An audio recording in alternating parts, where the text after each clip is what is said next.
दोस्तों, एक बार फिर से आप सभी का स्वागत है हमारे YouTube चैनल विधिक ज्ञान विद अभिलाष गौड़ पर।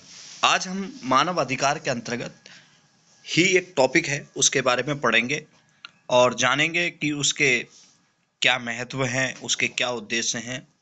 जिसमें राज्य के नीति निर्देशक तत्व, भारतीय संविधान में उपबंधित राज्य के नीति निर्देशक तत्व किन उद्देश्यों की पूर्ति करते हैं, इनकी क्या महत्ता है, इसके बारे में हम जानेंगे। चूँकि जो राज्य के नीति निर्देशक तत्व हैं वो भी कहीं ना कहीं मानवों के व्यक्तियों के अधिकारों के लिए है, इसलिए इस टॉपिक को भी मानव अधिकार के अंतर्गत सम्मिलित किया गया है। भारतीय संविधान की भाग 4 अनुच्छेद 36 से 51 में राज्य के नीति निर्देशक तत्वों का वर्णन किया गया है। इन्हें आयरलैंड के संविधान से लिया गया है। सरल शब्दों में कहें तो ये वे आदर्श हैं जिन्हें राज्य को नीतियां बनाते और कानून लागू करते समय ध्यान में रखना चाहिए। नीति निर्देशक तत्वों का क्या उद्देश्य है, उनके बारे में भी हम जानते हैं। इनका मुख्य उद्देश्य भारत में एक कल्याणकारी राज्य की स्थापना करना, ना कि केवल एक पुलिस राज्य। इनके प्रमुख लक्ष्यों को 3 श्रेणियों में समझा जा सकता है। वो 3 श्रेणियां क्या हैं, उनके बारे में मैं आपको बताता हूँ। पहली है सामाजिक न्याय, समाज के कमजोर वर्गों के हितों की रक्षा करना और संसाधनों का समान वितरण सुनिश्चित करना। दूसरा है आर्थिक लोकतंत्र, धन के संकेंद्रण को रोकना और सभी को जीविका के पर्याप्त साधन उपलब्ध कराना।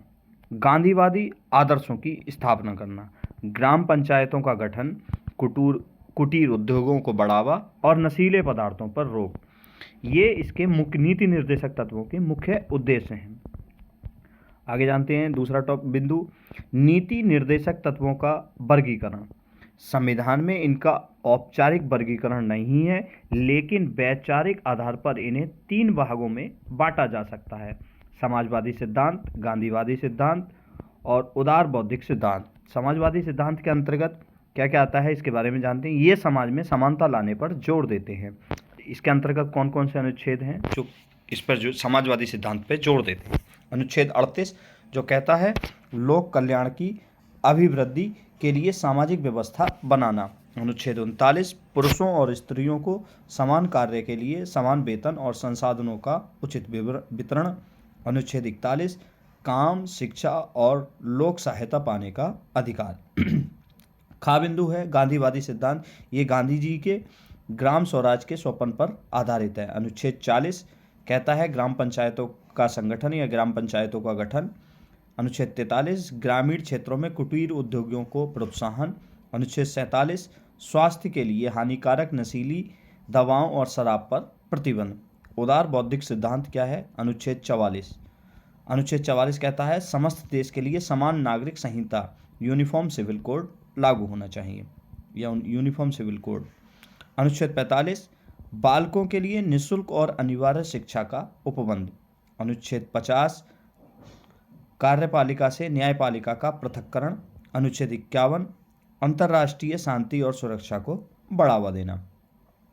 इसके प्रमुख विशेषताएं और महत्व क्या हैं, उसके बारे में भी हम जान लेते हैं।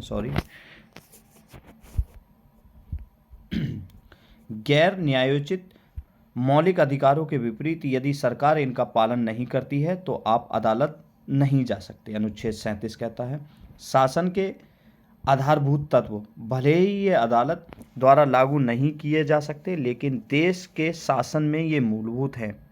इनका नैतिक दबाव क्या है? ये सरकारों पर एक नैतिक और राजनीतिक दबाव बनाए रखते हैं ताकि वे जनता के प्रति उत्तरदायी रहें। इसका क्या निष्कर्ष आया इसका निकल के, इसके बारे में भी हम जानते हैं। नीति निर्देशक तत्व भारतीय संविधान की अंतरात्मा कहे जाते हैं। ये सरकार के लिए एक चेकलिस्ट की तरह हैं जो उसे याद दिलाते हैं कि भारत का अंतिम लक्ष्य एक ऐसा समाज बनाना है जहां सामाजिक, आर्थिक और राजनीतिक न्याय सर्वोपरि हो। आगे बढ़ते हैं। नीति निर्देशक तत्वों की महत्ता केवल कागजों तक सीमित नहीं है, बल्कि यह भारतीय लोकतंत्र के व्यावहारिक संचालन का आधार है। यद्यपि यह न्यायालय द्वारा प्रवर्तनीय नहीं है, फिर भी शासन की दृष्टि से इनका अत्यधिक महत्व है। वो क्या है जानते हैं उसके बारे में। इनकी महत्ता को निम्नलिखित बिंदुओं में विस्तार से समझा जा सकता है। वो बिंदु मैं आपको बताता हूँ। कल्याणकारी राज्य की आधारशिला। ब्रिटिश काल में भारत एक पुलिस राज्य था जिसका मुख्य काम कर वसूलना और व्यवस्था बनाए रखना था। नीति निर्देशक तत्वों ने इसे लोक कल्याणकारी राज्य में बदल दिया। ये राज्य को निर्देश देते हैं कि वह केवल कानून न बनाए बल्कि नागरिकों के भोजन, शिक्षा, स्वास्थ्य और रोजगार की जिम्मेदारी भी लें। दूसरा क्या बिंदु है? वास्तविक लोकतंत्र की स्थापना। राजनीतिक लोकतंत्र, वोट देने का अधिकार तक अधूरा है जब तक सामाजिक और आर्थिक लोकतंत्र ना हो। अनुच्छेद 39 बी और सी धन के समान वितरण पर जोर देते हैं ताकि अमीर गरीब की खाई कम हो सके। और सामाजिक क्या है? ये समाज के पिछड़े वर्गों, अनुसूचित जातियों और जनजातियों के उत्थान का मार्ग प्रशस्त करते हैं। आगे बढ़ते हैं। सरकार के लिए सच्चा मार्गदर्शक। नीति निर्देशक तत्व सरकारों के लिए एक आचार संहिता की तरह है, कोड ऑफ कंडक्ट की तरह है। सरकार चाहे किसी भी राजनीतिक दल की हो, उसे शासन की नीतियां बनाते समय इन तत्वों को ध्यान में रखना ही पड़ता है। ये देश की घरेलू और विदेशी नीति अनुच्छेद 51 को एक निश्चित दिशा देते हैं। न्यायपालिका के लिए व्याख्या का स्रोत। न्यायालय कानूनों की संवैधानिकता की जांच करते समय अक्सर डीपीएसपी का सहारा लेते हैं। सर्वोच्च न्यायालय ने कई फैसलों में कहा है कि यदि कोई कानून किसी निर्देशक तत्व को लागू करने के लिए बनाया गया है तो उसे तर्कसंगत माना जाएगा। यह मौलिक अधिकारों और निर्देश तत्वों के बीच संतुलन बनाने में मदद करता है। अगला बिंदु है जनता के हाथों में राजनीतिक अस्त्र। चूंकि ये तत्व संविधान का हिस्सा है, इसलिए जनता चुनाव के समय सरकार से सवाल पूछ सकती है कि उन्होंने इन लक्ष्यों जैसे शराबबंदी, समान कार्य के लिए समान वेतन या शिक्षा को पूरा करने के लिए क्या किया। यह सरकार के प्रदर्शन को मापने का एक नैतिक मापदंड है। सॉरी, यह गलत हो गया, मानदंड है, मापदंड है। कार्यान्वयन के कुछ प्रमुख उदाहरण हैं। सरकार ने समय समय पर इन तत्वों को लागू करने के लिए कई महत्वपूर्ण कदम उठाए हैं। वो कदम क्या हैं उनके बारे में हम जानते हैं। पंचायती राज। अनुच्छेद 40 को लागू करने के लिए 73वां संविधान संशोधन किया गया। मनरेगा। अनुच्छेद 41 काम का अधिकार को धरातल पर उतारने का प्रयास किया गया। शिक्षा का अधिकार। अनुच्छेद 45 के लक्ष्य को पूरा करने के लिए 21A को मौलिक अधिकार बनाया गया। प्रसूति सहायता। अनुच्छेद 42 के तहत मातृत्व लाभ कानून बनाए गए। ये टॉपिक हमारा यहीं पर समाप्त होता है और हम मिलते हैं नेक्स्ट वीडियो में। मैं फिर आप सभी से वही निवेदन करना चाहता हूँ कि हमारी वीडियो को अधिक से अधिक लाइक करें, शेयर करें और कमेंट भी किया करें।